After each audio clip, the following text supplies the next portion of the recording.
In 2010, the US stock market dropped faster than T-Swift ticket selling out and went through a very sharp decline in a very short period, a period of 30 minutes to be exact.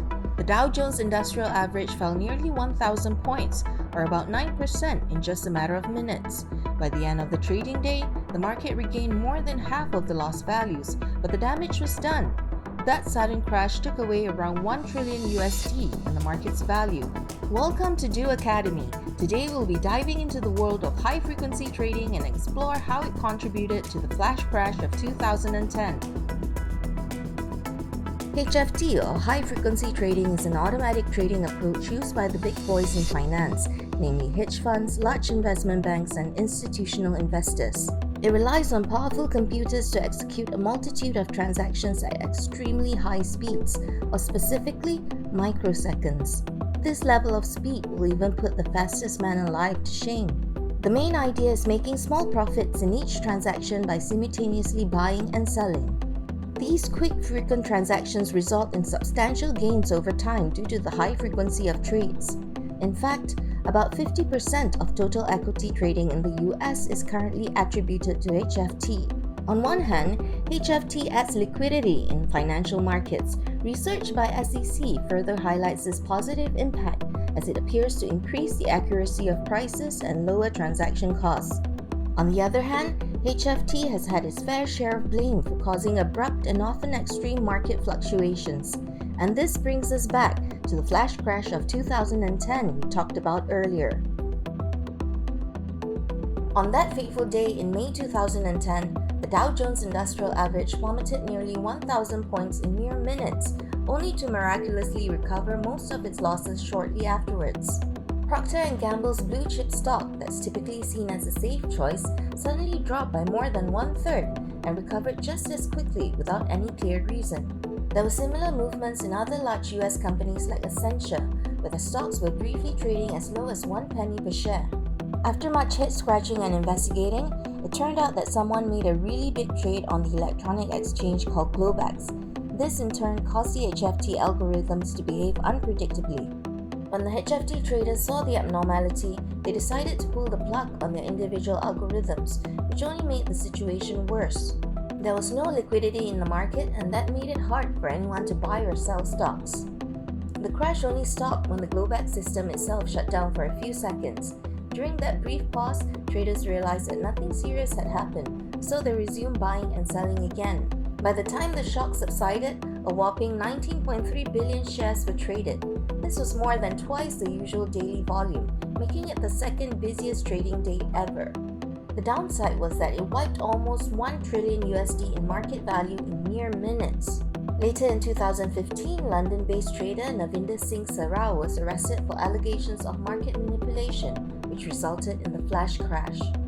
Sarao's trading algorithm executed a number of large selling orders to push the prices down. After he had snapped up 900,000 USD in profit by flooding the markets with billions of dollars in fake orders, he switched off his machines. That is when the trouble began. The flash crash of 2010 serves as a reminder of the unpredictability of HFT. These advanced algorithms move far too rapidly, and by the time the humans watching it can react, the damage is already done. Knight Capital, a financial services firm, learned this the hard way. In 2012, when the New York Stock Exchange launched a new electronic trading platform, Knight Capital created a new algorithm to trade shares on it. But something went horribly wrong. As soon as the algorithm was switched on, the firm immediately started losing 10 million USD a minute. Somehow, the algorithm was buying high and selling low multiple times per second, losing 10 or 15 USD each time.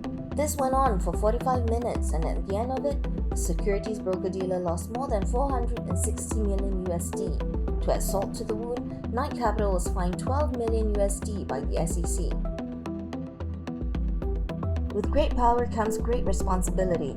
As HFT continued to grow, regulators stepped in to address concerns. Measures were introduced to increase transparency and mitigate manipulation risks.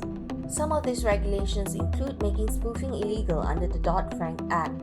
Spoofing involves creating fake trades to manipulate competition, as in the case of Navinder Singh Sarao, the man behind the flash crash of 2010. While high-frequency trading comes with general risks, in Imposing regulations to limit or eliminate it could impact the efficiency, liquidity, and stability of the secondary market. According to Robert Greeville, the CEO of Nasdaq OMX Group, US regulators are unlikely to implement rules that harm high-frequency trading, as it plays a crucial role in making trading easier and more affordable for all investors. Restrictive policies may reduce liquidity in financial markets, raising transaction costs and making it harder for investors to complete their trades. Countries that have implemented regulations on HFT may have stricter rules, but they also have reduced liquidity. In the European Union, regulations and increasing compliance costs and decreasing trading volumes are pushing investors towards less regulated markets like Russia and Singapore. Due to its lower regulatory constraints, these emerging markets are witnessing a surge in algorithmic activity. Advocates argue HFT is a game changer. The lightning-fast, high-volume order executions increases market liquidity, making it easier for traders to buy and sell. This efficiency leads to lower transaction costs, which benefits investors. Critics are also responding. HFT can stir up the pot, causing abrupt market roller coasters, which can be a nightmare for long-term investors. On top of that, there's an issue on fairness. HFT firms with the fastest technology can gain a competitive edge over others and potentially creating an uneven playing field. There's no doubt that HFT has reshaped the way we trade.